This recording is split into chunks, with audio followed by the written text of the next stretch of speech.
அனைவருக்கும் என் அன்பின் வணக்கம். நான் உங்கள் நெல்லை அன்புடன் ஆனந்தி. காற்றின் கால் தடங்கள் தன்முனை கவிதை தொகுப்பு நூலில் அடுத்த கவிஞர் கன்னிக்கோவில் ராஜா அவர்கள், சென்னையிலிருந்து.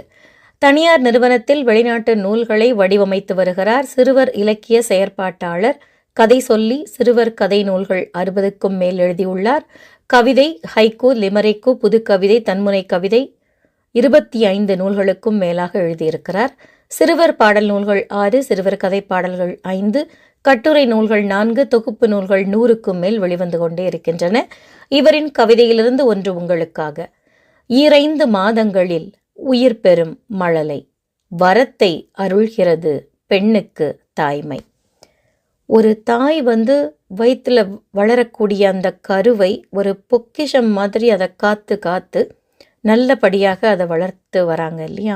அந்த 2 மாதங்கள் அவள் ரொம்ப அக்கறையோடு வளர்த்து உயிர் பெற்று பிரசவிக்கக்கூடிய அந்த குழந்தை, அந்த மழலை, அது வெளியில் அந்த தாய்க்கு வரத்தை அருள்கிறது, தாய்மைங்கிற வரத்தை கொடுக்கிறதுன்னு ரொம்ப அழகான கவிதையை வடித்திருக்கும் கவிஞருக்கு வாழ்த்துக்கள். நன்றி.